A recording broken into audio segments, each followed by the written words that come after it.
Hello again, it's Noob, and in this video I want to address a concern of mine, a real concern about what I think could be potentially misleading disk detainer lock picking videos. By disk detainer locks, I mean locks like everything you see in front of you, from D-locks like these to disk detainer padlocks. And why do I think that some YouTube videos of disk detainer lock picking are potentially misleading? Well, that's because of the way in which you see the lock picked, and that is for the most part using commonly available tools like these front disk tensioning tools. What do we mean by front disk tensioning? Well, if we look at this clear plastic disk detainer lock here, you can see that we have discs which, when it's open, have rotated all the way. So one's at the front, one's at the back, and one's in the middle. Technically, if you can rotate those with a tensioning tip all the way to the other side, they will rotate the core and tension the rest of the discs. Nothing wrong with that. And for the most part, these cheaper ones can be front tensioned. And you'll see a lot of YouTube pickers tension the locks using front tensioning tools, tools which only tension on the first discs. Is that a problem? No. And actually, I'm not calling anybody out here. I think that all of the lock picking you see is completely genuine. It's not about that. It's about whether somebody who can take the same lock could replicate the same result. And I think that those videos could be potentially misleading if somebody could get the same model lock and not be able to replicate the same tensioning technique, especially with front tensioning tools, which, as we said earlier, are much more common than tools like this, where this is in a center tensioning setup, but you could also swap out this tip to a rear tensioning setup. Now, interestingly, most locks, including these ones here, will rear tension. You'll be able to pick up the last zero cut disc and tension off it. But like I said, not many people have a rear tensioning disk detainer pick. They have these front tensioning picks. Let me just show you something really interesting. So you've got two completely the same D-locks. These are all Sterling. Can't see the number there, but it's a 273Ss. They're Sterling 273S bike locks. Here is a perfectly nice key, as you can see. And you might think that that step there is rear tensioning. And you might get your rear tensioning tip and go, yeah, that aligns really nicely. That's definitely going to work for me. However, if we pop that into the lock, slide it all the way down and rotate it, you'll see that it actually rotates freely around and round and around and around and around. You can't get tension. Now, you could, I suppose, use a longer tensioning tip, but then all you do is you pick up on what is actually the first disc, which isn't that position. That's just spacer. It's actually this position. And on this lock, you'll be trying to tension off a disc which is incredibly far away from being in the correct position when rotated. So you wouldn't want to tension off this disc at all, and you probably wouldn't get any feedback if you tried. So you could customize a longer tip, but it still wouldn't help. Can you front tension this lock? Well, actually you can. This is only a 6-disc lock. Look, you got position 1, 2, 3, 4, 5, and 6, or in reverse. Actually, that's this 1, 2, 3, 4, 5, 6. But either way, this is actually here on the key, not just a part of the key. This is actually a cut, and this is a zero cut. You can use a front tensioning tool like this and tension off that first cut, which is a zero cut. You can pick this lock quite easily with a front tensioning tool. Is that misleading? Absolutely not. Nothing misleading about that at all. Apart from if you gave the impression that all of these locks could be front tensioned. This one can be, absolutely. If you pick it, you're not misleading anybody. You're not at all. You're not misrepresenting this particular exact lock here. But you wouldn't be able to do the same thing on this lock here. The same lock, bought about a week apart. Let's count those discs again. Look, that's space. That's 1, 2, 3, 4, 5, 6. This is not zero cut. Now, you could say, but some people are able to use a technique where you tension off the first disc regardless of what the cut is, and then pick that last disc and pick that first disc last. Well, let me tell you that I have tried and tried and tried over and over to tension on that disc, and I can get tension, but you don't bind any of the discs properly. You can't feel the gates in them. And I've probably spent a couple of hours trying to figure out a way to front tension this lock.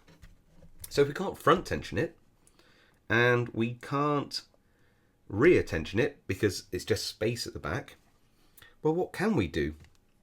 Well, therein lies the trick. On this lock, the only thing you can do is center tension. So tension off the third disc down, this zero cut here, using a center tensioning tool. If you can't rear tension, you can't front tension, you can only use this.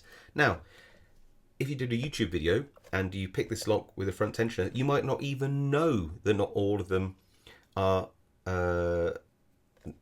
not front tensioning. Some lock types, like older kryptonites, seem to be all front tensioning locks, but not all locks that can be front tensioning are always front tensioning.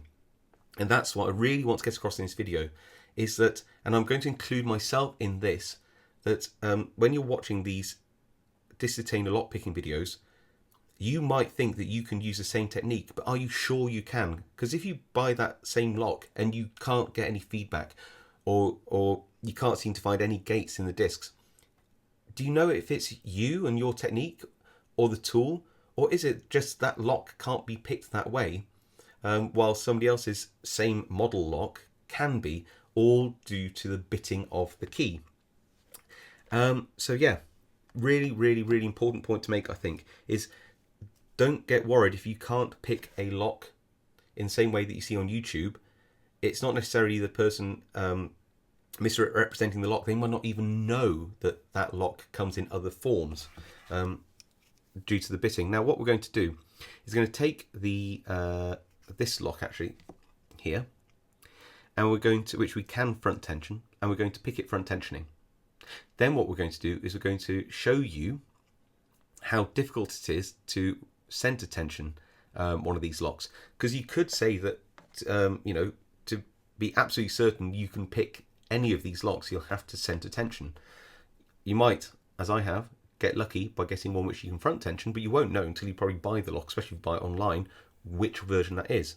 So yeah, very, very, very be very careful when you buy these locks, that you know and do your research as to whether they are front tensioning or not. And if you're a YouTube picker, please, please, please, please, please try to say how you found out how you tension it, whether it's rear, center, or front tensioning, and whether you're sure on whether similar lock types and models can be picked in the same way.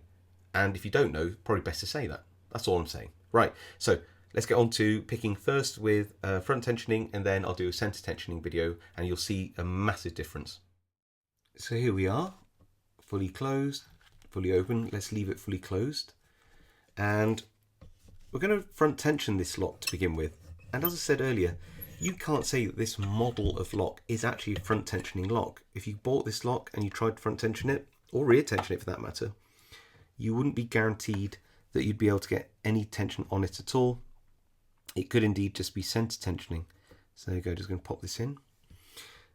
Then we're going to pop the tension piece in and turn it until it stops, which is there. There we go, and just check it is just one disc. Yeah, feels like it. Make sure that the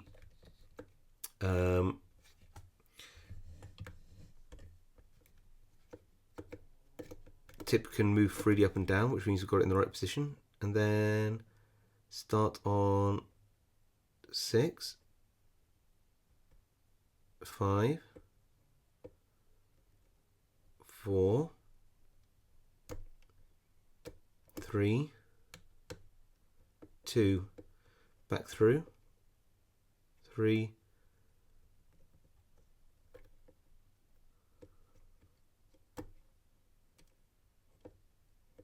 4, 5, 6, and we are open, I think. Oh, no, no, not quite.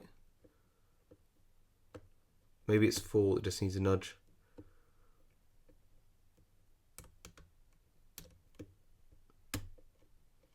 Or 2, actually.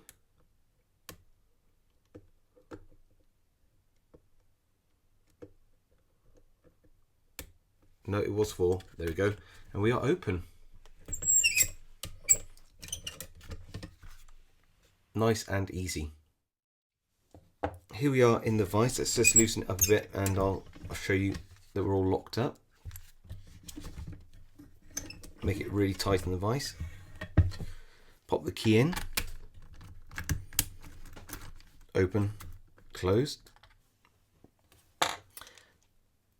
We are likely to slip off the tension a lot because the pick tips are so fine compared to the disc spacing, which is also really small.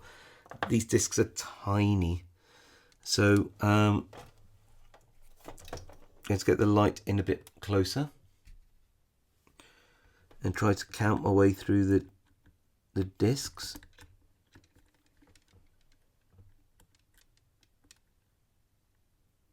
One, 2, 3,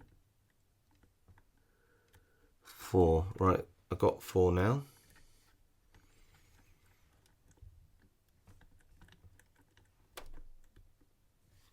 Maintaining tension on 4 is hard, but we'll get there. And get it in the sweet spot where you can feel the discs. So disc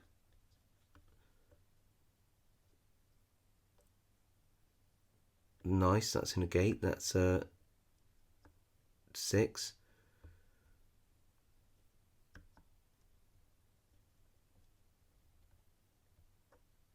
That really doesn't want to go further than here. 5. So let's just check 6. Nice. 5. Nice. Now I've got to move up to 4 and tension off 4, which is quite difficult. So what we do is we let go of the tension tip and move it up like that. And then we try to find where that disc was.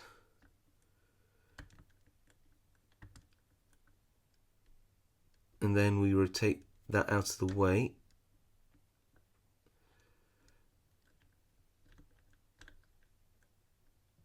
And we've got tension. Okay, good.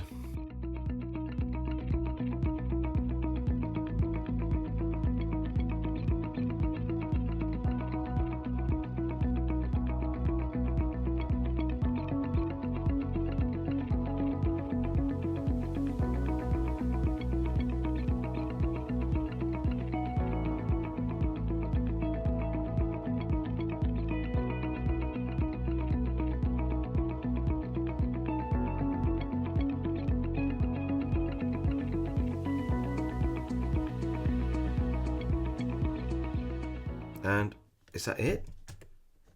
Yes, it is. It is. It is. Oh my goodness. Wow. That is so tough. Look. We're unlocked. Just. So there you go. You know, it's really fascinating, isn't it? That some locks you just get lucky with the bitting. You can front tension them easily. Some you just don't. And if you only had a front tensioner, you'd never be able to pick it. Like I said, just, you know, if you can't pick one of these Detainer locks, don't worry about it. It might not be you. And yeah, just have fun. And that's all we can ever do with this hobby. Right, hope you enjoyed that video, and I'll see you all next time.